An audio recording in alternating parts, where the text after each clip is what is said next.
Hey everyone, this is All Things Tech, and in this video we're going to be doing the full review of the quite brilliant LG CX 2020 OLED. Now, although this is new and it's the CX, a lot of the things are similar to the C9, so if you're on the fence as to which one to get, hopefully this video will point you in the right direction. So give it a thumbs up now before you forget, and we can then move on to the full review. Let's get started. Don't forget to hit the red button to subscribe and give this video a thumbs up and click the notification bell to get my next video first. So guys, check out the relevant timestamps in the description box if that's easier, otherwise sit back and enjoy the video. Now here in the UK there's two versions available and it may be the same in your location. I've got the 5LB, which is the silver stand, and there's also the CX6LA, which is the slightly darker stand, so make sure that you know which one that you're getting before you purchase it. But I think the lighter silver looks fantastic. A little handy tip for you also, use the box that it comes on if you are going to be fitting the base stand, because you can literally just lean it down on there before you take any of the packaging off. Speaking of packaging, make sure you remove the film from the front, and also there's a very hard to see film from the back, and thanks to one of my viewers on my unboxing video for pointing that out to me. At its widest point at the bottom, it's around 2 inches or 5 centimeters, but it's super thin on top. In fact, it's thinner than my iPhone SE, but this is similar to previous versions. With the stand fitted and pushed right back against the wall, it comes out around 10 inches. So there's a figure that you need to be aware of depending on your setup. As you can see, that wide base really does add a lot of stability, so you don't need to worry too much about this falling. There's all of the connections on the back, which we'll run through later, and you've also got the cable management system, which I think is a little bit poor just at the bottom there. That's the only cable management system in place. Speaking of cables, the power cable is fitted and fixed and is 1.5 meters long. I would prefer a cable that you can take out, but hey, it's the same on most LGs over the last few years. So guys, in this video I'm going to be interjecting some footage of what the actual TV can do with some other techie bits, so it's just not too boring. Speaking of techie bits, the lighting that you can see in the background is actually a LED light strip. I was going to buy the Philips Hue Plays, but I found them to be a little bit too bulky. But what I wanted was a USB light strip, which I could then control with the TV just by turning it on and turning it off. So turning the TV on turns the light on, but also I can change the colors to any color, any RGB color, and I can control it with Alexa. The other great thing with this is it's very inexpensive and you don't have to plug it into the main. So I'll leave a link in the description if you're interested in doing something like that, but you'll see throughout this video how it looks. If you're interested more in the step-by-step setup process I did, then check out my unboxing video. Again, I'll leave a link up above or in the description for that. But suffice to say that setting up the TV is very, very straightforward. The program tuning is just a case of sticking an aerial in the back. One thing that I was keen on checking out was the reflections, and in a darkish room, this is still during the day, but I've got one blind down and one blind half open. You're not getting too much reflections at all, and I think that this is a lot better than on previous models of LG. Maybe the more recent ones have certainly been better. Whether it's as good as some of the Samsung ones, well, I'm going to be testing that against the Q90, which I've also got, and so if you're interested in that video, make sure you hit the red button and subscribe, because that'll be coming in the next few days. But this gives you an idea of what type of reflections you can see. Now, I'll go through all of my different settings on all of the inputs in just a second, but this is standard definition viewing. Now, obviously it is upscaled, and I think it does a really good job. This is the standard definition, and now this is the high definition. And I don't think that the difference is massive. And bear in mind that this is just a coaxial cable with a standard aerial. It's very, very basic, but it does a pretty good job. And this is it side by side. And if I freeze frame that and then make it a little bit bigger, so zoom in, you can see that the left is standard definition and high definition on the right. Now this is another UK terrestrial TV station, and as you can see, I think that it does a really good job of presenting the skin tones naturally, and everything looks very balanced. Now the picture mode settings that I've gone for is ISF Expert Dark Room. Now you may change it to Light Room or Bright Room if you want to, but I found that Dark Room was certainly the best. If you're interested in all of the different menu options, then go to my previous video which literally ran through every single menu I'll leave that link in the description and you can see all of the different options. But there's things like filmmaker mode this year. They've got rid of Technicolor, but I've just tweaked a few of these different settings, taken the color up slightly, taken the sharpness down. Some people are playing with the tint and putting a warm tint on it. It's up to you. In the white balance, again, people are doing that. But playing with this, this is such a good picture out of the box that you don't really need to do too much. I would say that you do need to do a little bit more when it comes to your gaming, but certainly for TV, if you put it straight into ISF dark mode, you're going to be very happy. Now, those of you familiar with the LG setup will recognize the interface straight away. But one thing that you can do now is add sports alert and select your team. You've got a choice between American football, baseball, basketball, football and ice hockey, although I think that that is going to expand. I'm going to go into the Premier League, the best league in the world, obviously, and select the best team in the world, Tottenham Hotspur. Let me know who you support in the comments and how bad have Tottenham been this season. Let's just wipe over that and thank God it's on hold at the moment. But here you can set a reminder or an alert for the game start time. If you want the score to come up, you can get the score up. I don't want that just in case I happen to miss a game. And again, you can add several different teams. So again, just a nice feature this year. Now, if you're based in the UK, one thing that you'll notice is within the actual home screen at the bottom there are no catch-up services on these new X range of TVs from LG. Now, that is the same in other locations as well. For instance, in the United States, there's no HBO Go, and that's all to do with licensing and agreements. Now, when I first got this, I went into the LG content store and I had a look around thinking that they would just be in there to download, but unfortunately they're not. Now, I did reach out to LG, and when I did my first video about the thing that was missing about this, they hadn't got back to me, but now they have, and this is what they've had to say. Hi there, thank you for your query. We have had a look into this, and because of licensing purposes, the new 2020 models do not have access to some of the catch-up applications, such as ITV and iPlayer. If these are not available within the LG Content Store, then it would be the case that this application is not available on your TV. We at LG offer a platform for all third-party applications. However, it is down to the application developers to maintain these and develop compatible applications for our products. Here at After Sales, all we can do is raise your query and highlight your feedback as to which applications, but we cannot confirm this will be added, nor what models it would be compatible with if it is added. So although this is not a massive deal because most people will have a separate device like a Fire Stick or an Apple TV, it is just a little bit frustrating that last year's model has it, but this one doesn't. But I'm sure it will arrive pretty soon. Okay, back to that interface. Now, obviously at the bottom of the screen, the home section, the bottom bar that pops up, if you want to alter the order of any of those things, then you can do. So for instance, you can group them either intelligently by which ones you use the most, it will group those forward, or you can do it manually. So for instance, you can just pick them up, hold it, and then drag it to the position that you want it to be. And likewise, you can drag all the ones that you don't to the end, or indeed you can just get rid of them completely. One feature I really like in this WebOS 5 is the ability to add YouTube channels. Now, this is something which is more and more popular for people have got their favorite YouTubers. I know that you guys are going to rush out and add mine to yours. So quickly just click on Add YouTube Channel, type in the creator or the channel's name that you want. It will then search for it, locate it, and then you'll be able to add that to the home bar. And again, you can then drag that. And if you want to add multiple channels, you can do the same. Now you can see the thumbnail for the Amazon personal assistant there. I am going to be doing a separate video on everything you can and can't do using that with this TV. So make sure you hit the red button to subscribe because that will be coming in a video very soon. Now, one thing that bugged me is right at the beginning of the home bar, there's a promotion point, a promotion thumbnail from LG. Now, that is something which you can turn off if you want to. At the moment, it said LG channels, but it does rotate and change, and it's basically designed to get you to either download something or buy something. Now, if you go into the settings screen, go to General, and then go to Home Settings, you can turn off Home Promotion, and then that thumbnail will disappear, and I think it just gives for a lot more cleaner bar across the bottom, and that's what it looks like now when it's gone.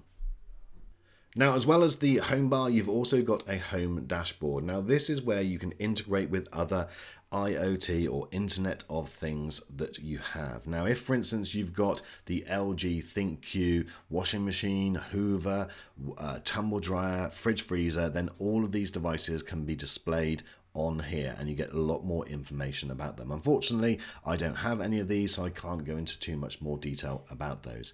But also you can see that this is a standard basic dashboard for your whole system. Now, this dashboard can be accessed via a long press on the cable type button on the controller. And as you can see, everything you've got is here. Any of the connections that you've got that are already plugged in, you can see I've got the live TV via the aerial. I've got HDMI 1, HDMI 4, and nothing in HDMI 2 and 3, but I can literally switch between those inputs just using the controller. I've got access to a media server, which isn't actually a media server, it's just my Sonos bar downstairs, which is being picked up, but if I wanted to connect to a NAS drive, I can do that.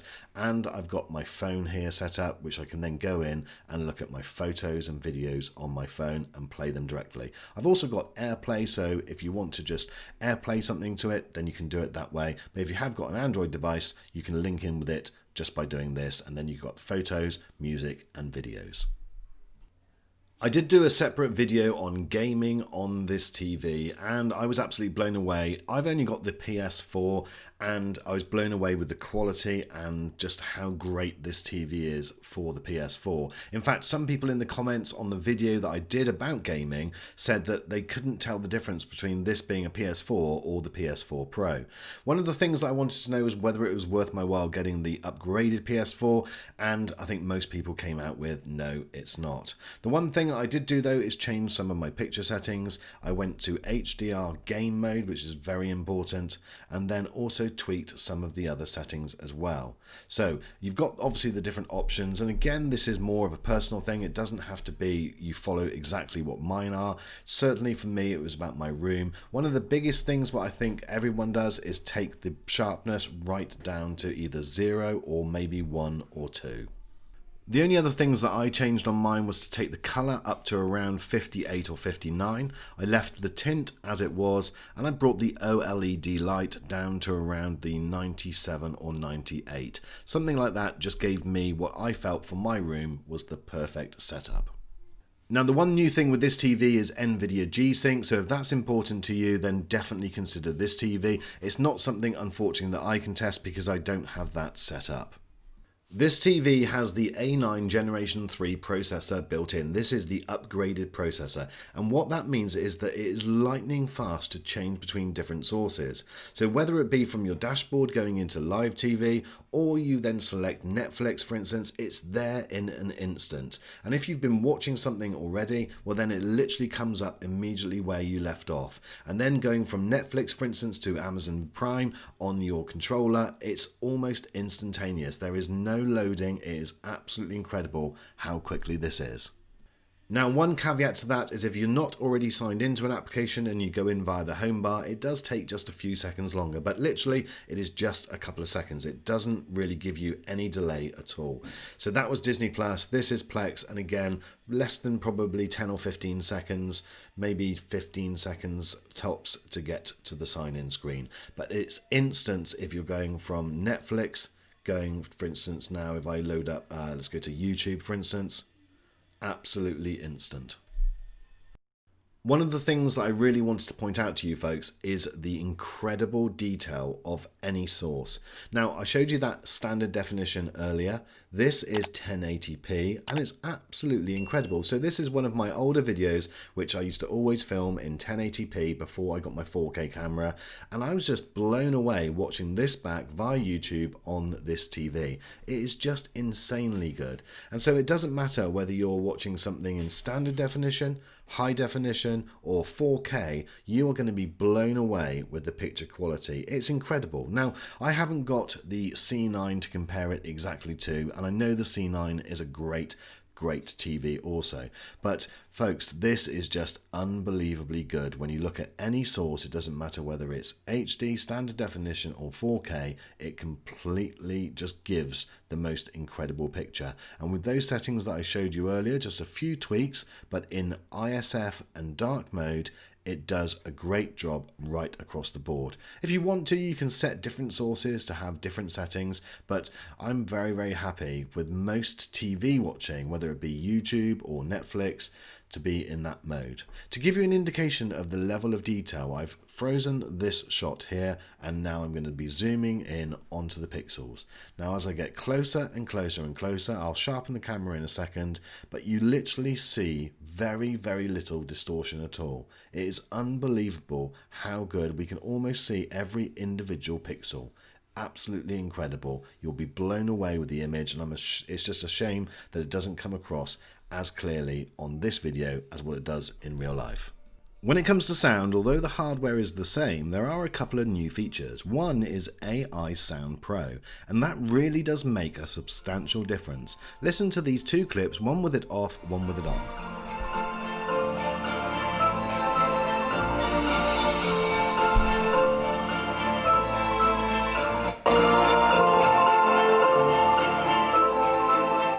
So there does seem to be much more fullness and richness in that sound. Now, one of the other new features was something which we were really excited about, which was called Bluetooth Surround Sound plus speaker. So this is where it will use the front speaker or the speaker within the TV as the center channel, and then give you up to 2 surround sound channels.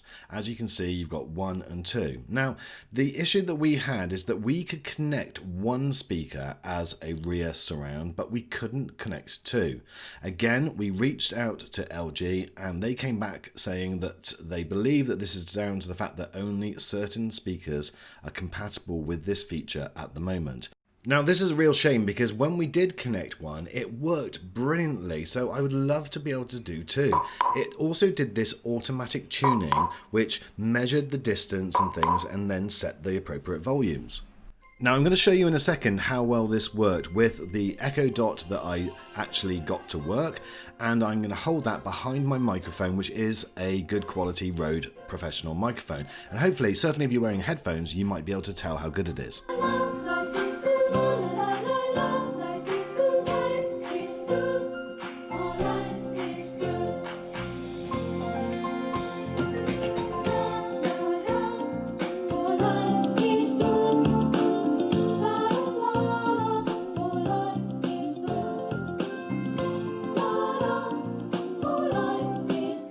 So even with connecting just one speaker, the surround sound function worked fantastically well, and it definitely was an enhancement to watching the normal TV. It's just a real pity that we couldn't connect that second speaker. I don't know why, because that seems more of a software rather than a hardware issue, but hopefully that's something maybe fixed in another update in the future.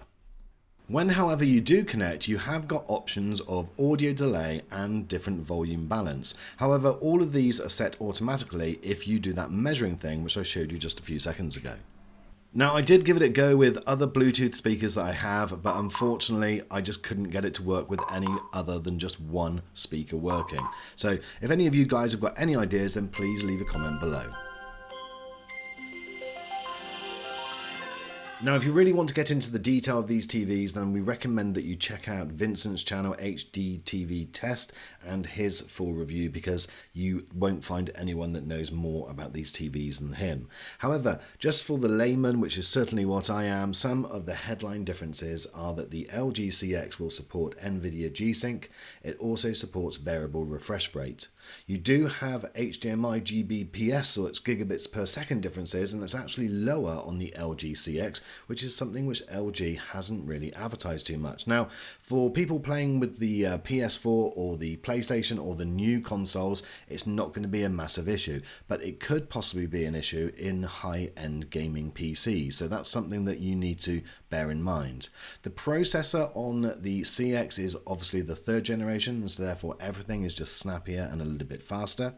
And also you've got Dolby Vision IQ, as well as that AI Picture and Sound Pro, which definitely makes an improvement. Now, one thing that you may be looking at if you are having this TV for a number of years is trying to future-proof yourself, and so therefore some of the Samsung TVs will be looking at bringing in 8K for not that much more money, and so therefore neither of these TVs do have that. So that's just something just to park and see whether it's going to be important for you, although obviously as we write today in 2020 there is literally zero 8K content available other than a few YouTube videos. So my friends, in summary, this is an incredible TV which delivers fantastic performance both in standard definition, high definition. It doesn't matter what source you put into this thing, you're going to be getting an exceptional image quality. Now the question that you're going to need to ask yourself is it worth you buying this, the CX, or saving a few £100, few $100 and getting the C9? Well, that might come down to a few things. Certainly the processor on this machine is definitely better, and so therefore everything is a lot zippier and faster. You've also got that Gsync, NVIDIA Gsync capability, and so therefore if you're looking at plugging in a PC and playing high-end games at any point, then definitely go for this one. If however you're going to be using this for standard cable and satellite television and just the odd PS4 or maybe PS5 when it comes out, well, it will probably be good enough to go for the C9 and save a little bit of cash and maybe get a soundbar. Speaking of soundbar, one thing that I forgot to mention when I was talking about sound is that one little criticism that I have with this TV is that there isn't much space at the bottom. So if you are wanting a soundbar, just that I've noticed on the Samsung Q90T, which I'm reviewing at the moment, that has a perfect amount of space for a soundbar where this TV doesn't. So you would probably need to wall mount this TV and then mount a soundbar underneath. There certainly isn't the space for the soundbar to sit in front of this, or it may, if it was in front, it may take up a little bit of that screen. So guys, overall, I absolutely love this thing. I am pleased that I bought it. I am absolutely just blown away by the picture quality, and as I learn more about it and do more with it, I will share those things with you. Let me know what your thoughts are in the comments, and if you're still with us after 20 odd minutes of this video, well then, well done guys. Thanks so much for watching this video. I really do look forward to seeing you on the next one, and anything you want me to check out and come back to you on with this TV, then please do let me know.